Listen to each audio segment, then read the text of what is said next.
Magandang gabi po sa inyong lahat. Ngayon po ay simulan natin ang ating panimulang panalangin sa pagbasa po sa Biblia mula sa awit 28, 6 and 7. Ganito po ang sinasabi. Si Yahweh ay dapat purihin, dinidinig niya ang aking mga daing. Si Yahweh ang lakas ko at kalasag, tiwala ko'y sa Kanya nakalagak. Tayo po ay manalangin. Diyos amang makapangyarihan sa lahat, kami po ay nagpupuri, papasalamat sa inyo, Ama, sa inyong pong kabutihan, Ama, sa inyong pong pagiging tapat po sa bawat isa sa amin na inyong mga anak. Ama, maraming salamat sa pagdinig niyo po sa aming mga dalangin. Salamat, Ama, sa mga kahilingan namin na binibigyan nyo ng katotohanan. Ama, itinutulog po namin sa inyo ang mga bagay na amin pong nais na mangyari sa aming buhay. Alam namin, Lord, na kayo po ang nakababatid kung kailan po ang tamang panahon na ito, Ama.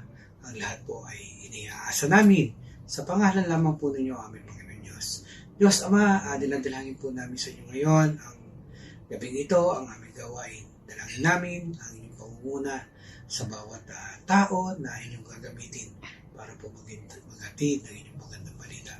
Dalangin din namin ang bawat makakarinig na miyembro ng aming church, nawa ito ay maging pagkain na espiritual na ikalalakas po at maisa sa pamuhay sa araw-araw.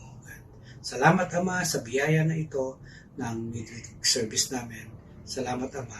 Ang lahat ng ito ay dalangin namin sa tanging pangalan lamang po ng aming Panginoong Jesus.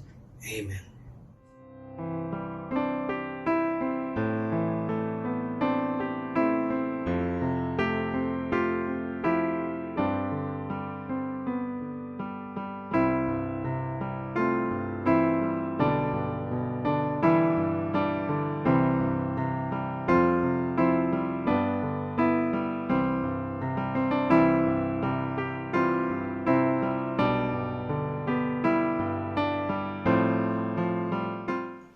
Ang kapayapaan ng Panginoon ay sumating lahat.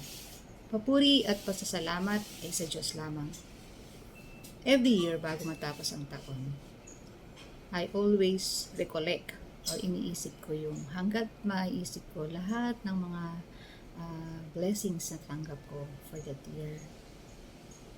Isa sa mga greatest blessings that I am very grateful about for the year 2023 is the blessings of having the correct direction. Kasi yung direction, kasama na doon yung wisdom. Wisdom to do what to do. Wisdom to know what to do, when to do it, how to do it, at saka kung saan mo siya gagawin. And prior to the end of 2023, meron din ako nabasang article. Sasabi doon, meron dong tanong, what is the word that will define your 2024 or that will help you make your 2024 will be the greatest year, one of the greatest year of your life? Ang unang-unang word na pumasok sa isip ko is obedience. Probably because of the devotional material na nabasa ko, not necessarily on the same day, pero prior to that. Another words are faith at saka press on. Lahat ng mga yon, nanggaling yun sa devotional materials na meron ako. And speaking of devotional materials, isa sa mga devotional materials na ginagamit ko, merong challenge doon yung pastor. Sabi ng pastor, I am challenging you to read the New Testament for the whole month of January 2024. Having the obedience, the faith, and the press on or just do it words that will help me or guide me through the year 2024, I accepted the challenge. Gumawa ako ng schedule, pero meron na pala siyang schedule. I adapted his schedule kasi naisip ko, baka meron siyang reason kung bakit ganun yung pagkakahati-hati ng mga books at saka mga verses per book, chapters per book. And Of course, when we read the Bible, hindi naman yun basta babasahin mo lang. Meron at merong prodding dyan yung Holy Spirit na sasabihin sa'yo, take note of this verse kasi eventually gagamitin mo yan. True enough. Kasi sa aming magkakapatid, we have this property in Makati together with our cousins na ang tagal-tagal na namin pinaprocess. Hindi namin ma-process kasi merong isang dokumento na nagpumipigil sa amin para makompleto yung processing ng property na yun. So, the Holy Spirit, first week of January, prodded me. Sabi niya sa akin, you do it. Gawin mo. So, I accepted. Sabi ko, without even knowing, paano ko siya gagawin. Right? So, sinabi ko, sige. Sabi ko kay Joe, nag-google ako kasi we have to go to PSA East Avenue, Quezon City. Ginugol ko anong oras sila nagbubukas. 8 o'clock. Sabi ko, Joe, we have to leave at 6 o'clock. Sabi niya, 5:30 tayo umalis. Sabi ko, 5:30. But the night before we go to PSA East Avenue, Quezon City, binalikan ko yung notes ko. Yung mga nabasa ko na, syempre, yung New Testament, nagsisimula siya kay Matthew. Nakita ko, sinulat ko yung Matthew 21:21 to 22. Na ang sinasabi rito is, Jesus replied, truly I tell you, if you have faith and do not doubt, it will be done. If you believe, you will receive whatever you ask for in prayer. So, yun yung pinanghawakan ko. And the night before kami pumunta, after reading these verses, I prayed. Pinag-pray ko yung traffic situation na makakasulubong namin kinabukasan, yung mga gwardiya na makikita namin pag pumasok kami sa PSA, yung mga taong nag-handle ng transaction, hanggang dun sa mga taong posibleng kailangan mag-approve, hanggang sa release ng dokumento. Pinag-pray ko lahat yun. Kasi yun yung sabi niya dun sa verse. So, 5:30 the following day we left. We arrived at 7:15. Apparently, 7 o'clock pala sila nagbubukas. So, 8:15, I'm done. Nakuha ko yung dokumento. This only shows how great is our God. Sobra. Kapag you believe, you obey, you have faith, and you do your part, definitely, yung expectation mo, malalampasan pa ng result na ibibigay sa'yo ng Panginoon. So, sobra-sobrang pagpupuri at pagpapasalamat sa Panginoon. Sa Kanya lang talaga ang papuri at pasasalamat. Amen. Magandang gabi po.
Isang mapagpalang gabi po sa ating lahat. Ang ating pong pagbubulay-bulayan sa gabi ito ay ating pong makikita sa unang Pedro, Kabanatang 3, talatang 15, na ganito po ang sinasabi: "Igalang niyo si Kristo mula sa inyong puso at sambahin siya bilang Panginoon. Lagi kayong maging handang magpaliwanag sa sino mang magtatanong sa inyo tungkol sa pag-asa na nasa inyo." Tayo po bilang sa mananampalataya, tayong lahat ay may tungkulin po na magpatotoo sa iba. At binigyan tayo ng Diyos ng maraming pagkakataon na makapagpatotoo tayo sa ating mga miyembro ng ating mga pamilya, sa ating mga kaibigan, sa ating mga nakakatrabaho, at sa ating kapitbahay, at maging sa sino mga ating nakikilala. Ano po ba ang layunin ng mananampalatayang nagpapatotoo? Ang layunin dapat ay upang madala natin sila sa iglesia. Dapat nating hikayatin at anyayahan sila upang dumalo sa ating pananambahan, sapagkat nais natin na makarinig sila ng pangangaral mula sa salita ng Diyos. Dapat tayo magpatotoo, o dapat tayong magpatotoo na nasa isip natin ang ganung layunin. Ang Diyos ay nalulugod na gamitin ang ating tapat na pagpatotoo upang madala natin sila sa iglesia, at upang marinig nila ang pangangaral na may kapangyarihang nagligtas sa kanila. Sabi nga po sa sa Roma, Kabanatang 1, talatang 16, ay hindi ko ikinahihiya ang magandang balita, sapagkat ito ang kapangyarihan ng Diyos para sa kaligtasan ng bawat sumasampalataya. Una, sa mga Grego, sa mga Hudyo, ganun din naman sa mga Grego.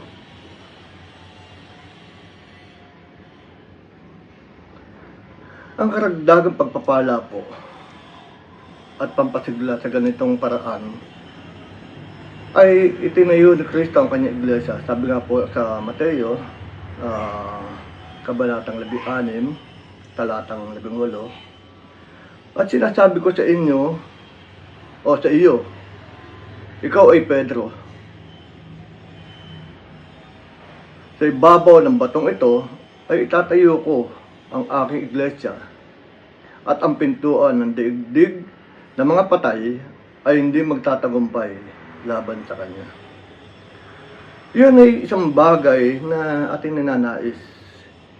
Hindi natin nais na, hindi lamang nais nating lumago sa spiritual, kundi ganun din naman sa ating mga bilang.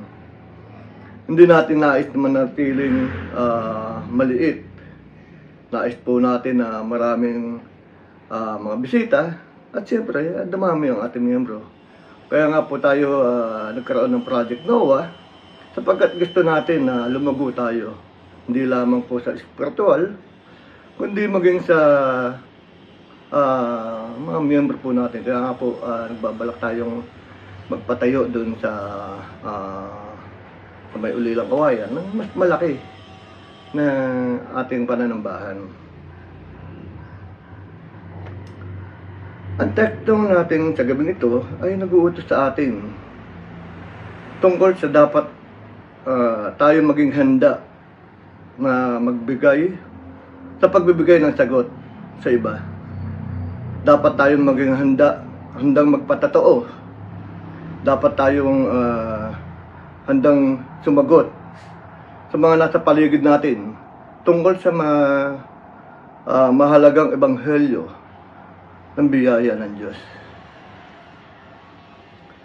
Dalawang bagay lang po ang paraan para maging handa sa pagbibigay ng sagot. Ang una ay pagpapatotoo sa pamamagitan ng iyong buhay. At ang pangalawa po ay ang pagpapatotoo sa pamamagitan ng iyong pananalita. Madalas nasa isip natin na ang pagpapatotoo ay nagsisimula sa kung ano ang sinasabi natin sa iba. Ako ay nagpapatotoo kapag ako ay nagsasalita sa iba.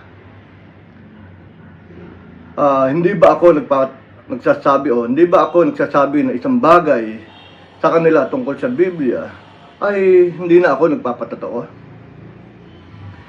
Sa ating teksto sa gabing ito ay nagtuturo na ang pagpapatotoo ay nagsisimula sa ating buhay. Ikaw ay nagpapatotoo sa pamamagitan ng kung paano ka namumuhay o namumuhay. Kung namumuhay ka sa isang paraan, yun ay mapapansin na iba. Bakit ka namumuhay sa paraan na pamumuhay mo? Bakit mo ginagawa ang mga bagay na ito? O bakit mo ginagawa ang mga bagay na ginagawa mo? Yun ang magbibigay sa iyo ng pagkakataon na magsalita ka sa kanila. Doon ka magsimula na magpatotoo sa pamamagitan ng iyong pananalita. Binigyan tayo ng halimbawa nitong sa pasimula ng kapitulong ito sa talatang 1. Ang sabi ay kayo naman mga babae, pasakop kayo sa inyong asawa. Kung mayroon sa kanilang na hindi pa naniniwala sa salita ng Diyos, mahihingkayat din silang sumampalataya dahil sa inyong magandang asal, kahit hindi na kayo magpaliwanag pa sa kanila. Tinutukol po ni Apostol Pablo ang kalagayan kapag ang isang mananampalataya ay nag-asawa o may asawa ng di mananampalataya. Sinabihan din ang mananampalataya na mahihikayat ninyo ang inyong asawang di mananampalataya sa pamamagitan ng inyong banal na pamumuhay, sa pamamagitan ng pagpapala ng Diyos. Ang inyong banal na pamumuhay ang gagamitin ng Diyos upang madala sila kay Kristo Jesus. Ito ay nagpapatunay po sa itinuturo sa atin ng teksto na ang ating patotoo sa ibang tao ay nagsisimula po kung paano tayo mamuhay. Ang ating buhay ay dapat pinakamalinaw o pinakamakapangyarihang patotoo. Kung may nakikilala ka na hindi mo na dapat sabihin sa kanila o sa taong yun na ikaw ay isang mananampalataya, hindi mo na kailangan magsalita pa tungkol agad sa Diyos. Hindi mo na kailangan pang sabihin na tayo ay makasalanan at ang kaligtasan ay si Kristo Jesus. Dapat na makita agad na ikaw ay isang mananampalataya. Ginawang maayos ang iyong buhay at si Kristo ay nabubuhay na sa iyo at binago ka sa pamamagitan ng kanyang biyaya.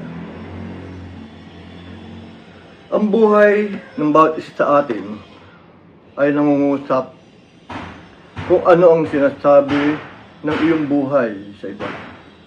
Ano ang sinasabi nito sa kanila tungkol sa ginawa ni Kristo Jesus sa iyo. Ang halimbawa ay kung paano natin o kung paano tayo tumugon sa mga pansarili paghihirap at pagdurusa. Ang Diyos ay nagpapadala sa atin ng mga pagsubok sa buhay.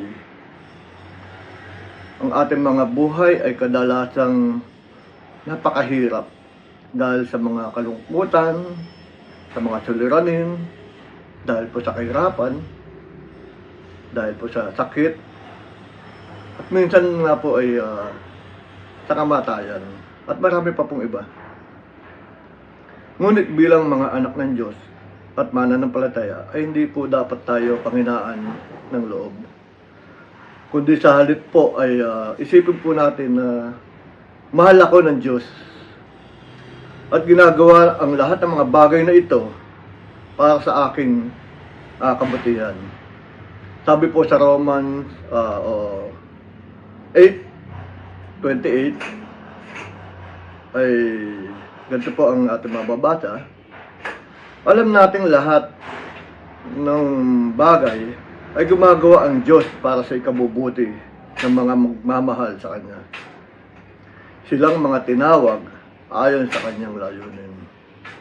Kapag dumarating po ang mga paghihirap, tayo ay panatag at may kapayapaan. Ang tugon na iyon ay patatoo sa iba. Makikita nila ito sa iyong buhay.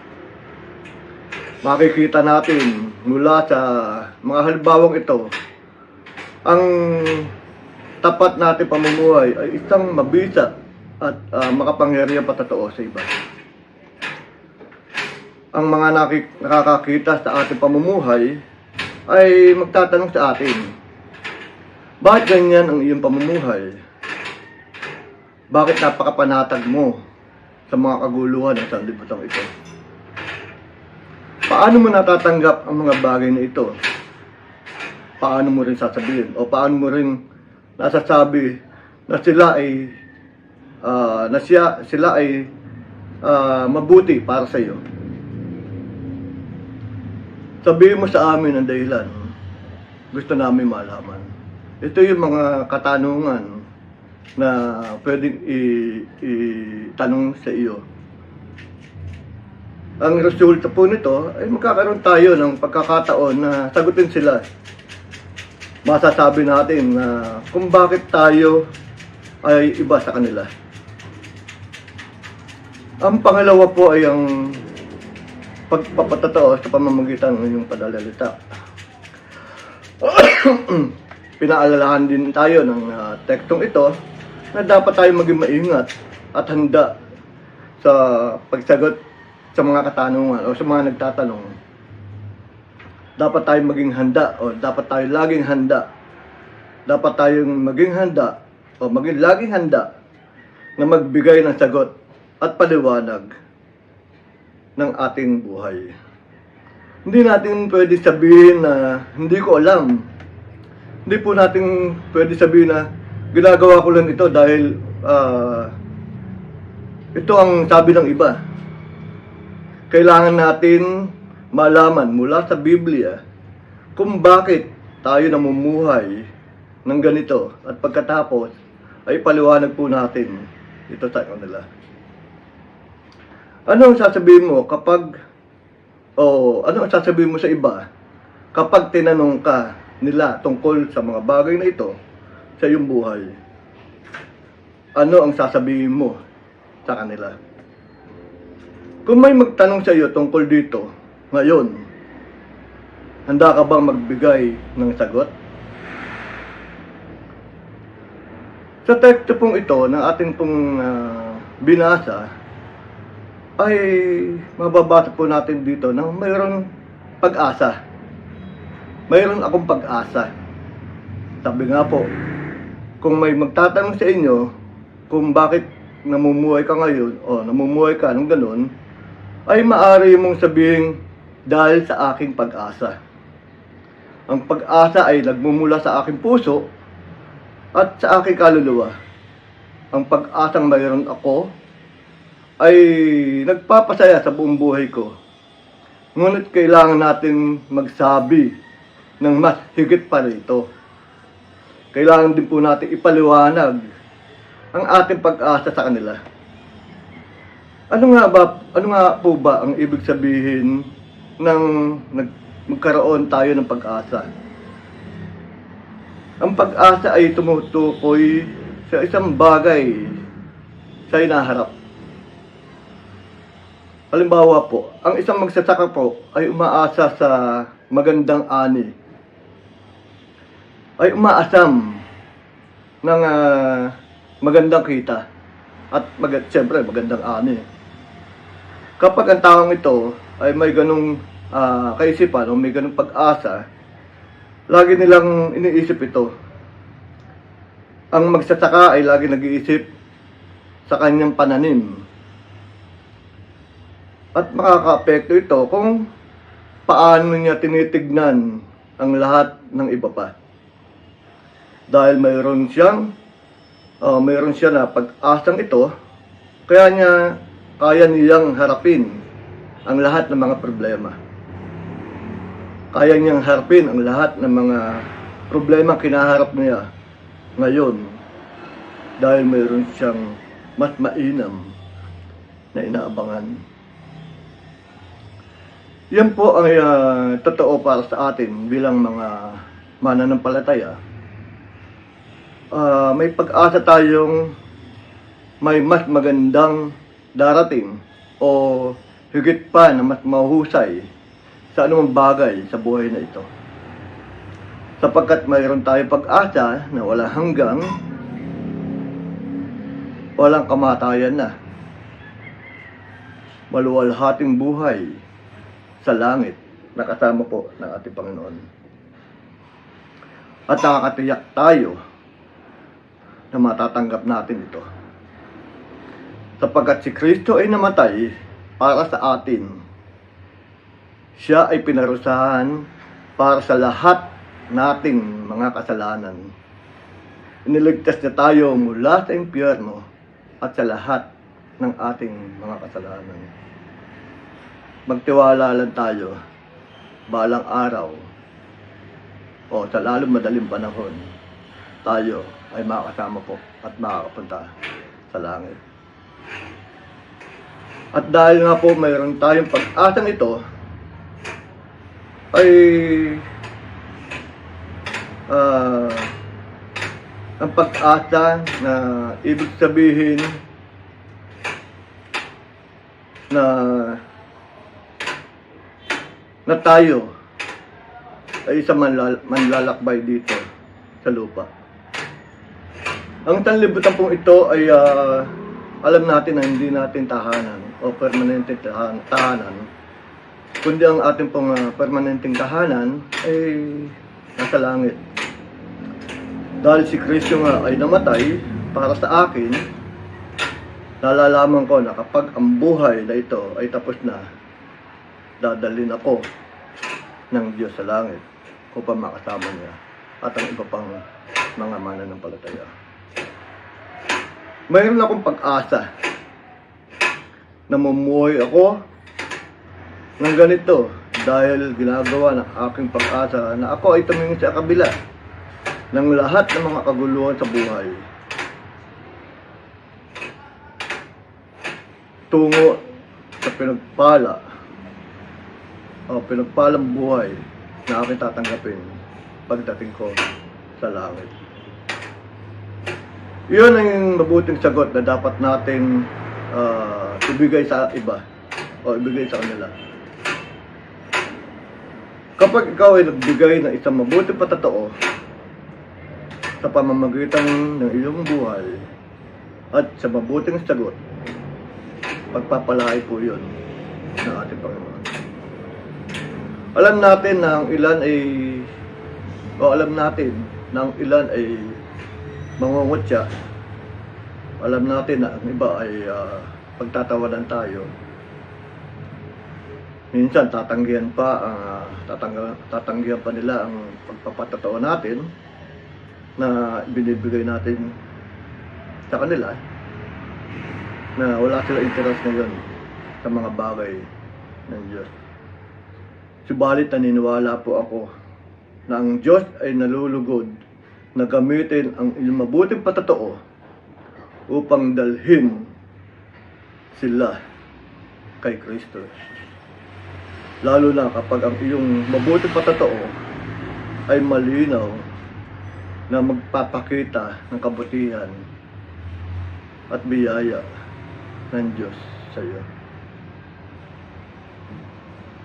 Lalo na kapag ito ay nagpapahayag kung gaano ka pinagpala bilang isang manlalakbay na may pag-asa.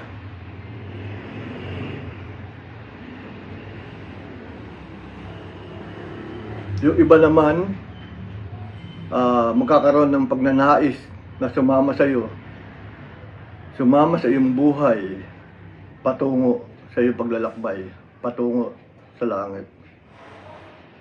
Mapapansin ko na ikaw ay may kapanatagan, sabi po nila.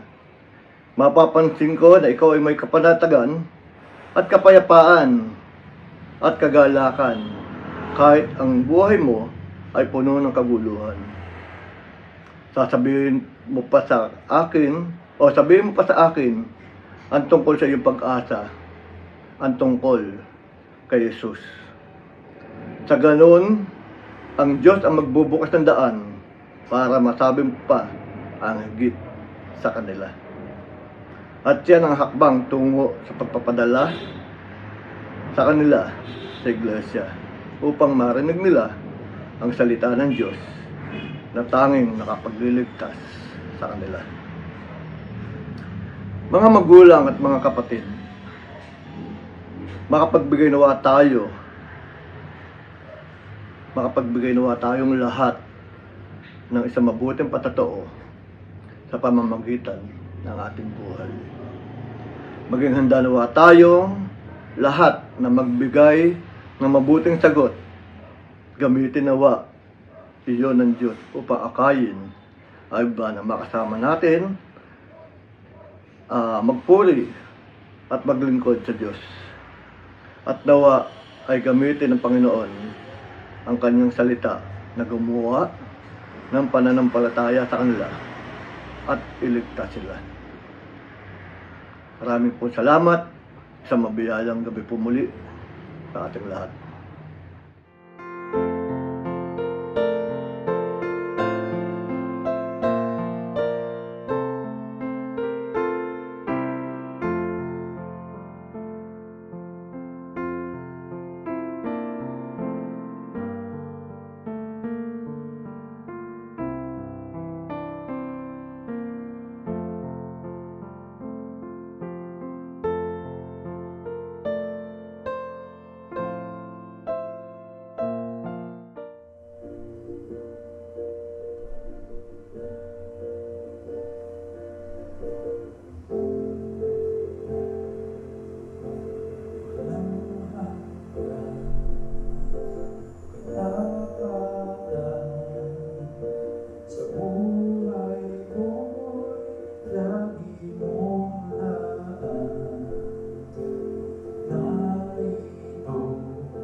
Itataas ang aking tinig, itatanghal sa buhay ko'y tanging ikaw, O Diyos. Higit pa sa kalangitan, ang iyong kalwalhatian, kadakilaan mo'y di mapapantayan.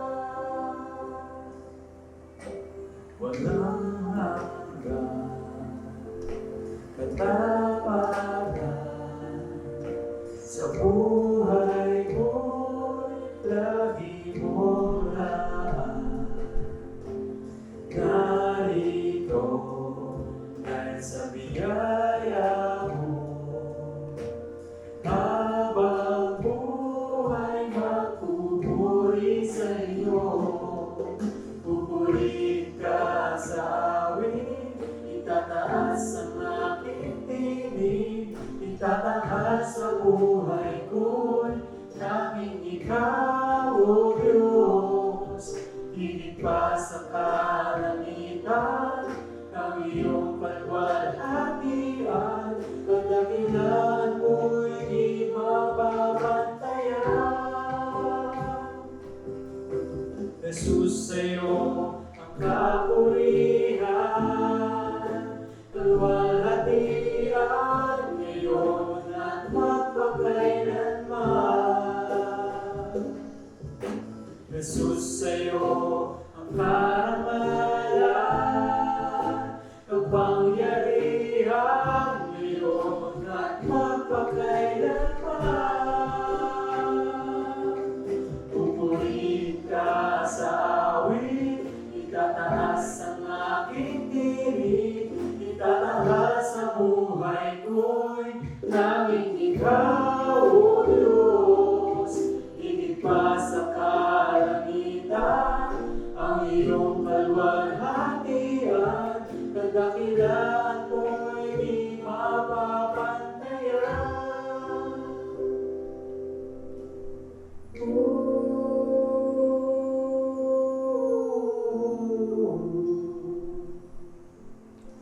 Purihin ka, Panginoon.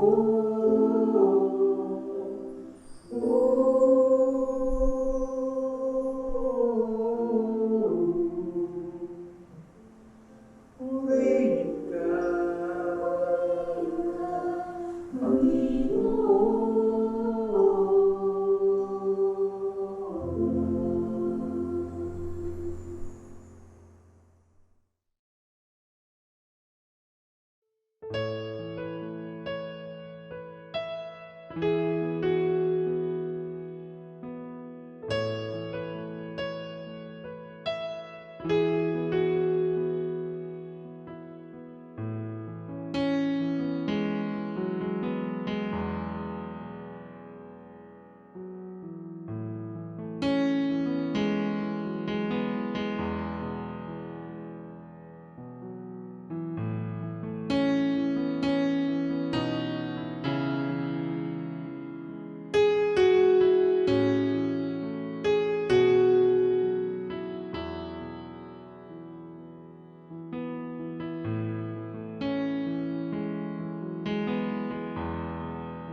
Sabay-sabay po nating basahin mula sa Jeremias 29:11 hanggang 13. Sapagkat batid kong lubos ang mga plano ko para sa inyo, mga planong hindi ninyo ikakasama, kundi para sa inyong ikakabuti. Ito'y mga planong magdudulot sa inyo ng kinabukasang punong-puno ng pag-asa. Kung maganap na ito, kayo'y tatawag, lalapit at dadalangin sa akin, at diringgin ko naman kayo. Kapag hinanap niyo ako, ako'y inyong matatagpuan, kung buong puso niyo akong hahanapin.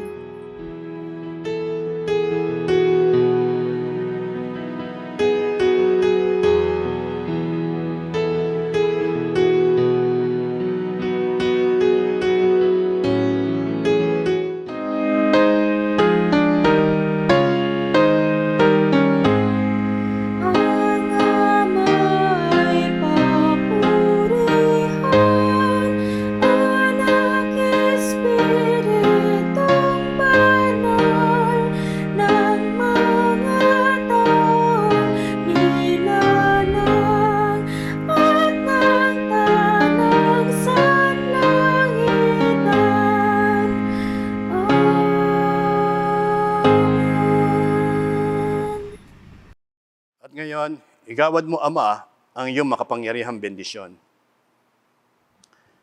Ang biyaya ng ating Panginoon Kristo, ang pag-ibig ng Ama, ang pakikipisa ng banal na Espiritu, ang siya na mag-ingat at mag-ampon sa atin, mula ngayon at magpakailan-kailanman. Amen.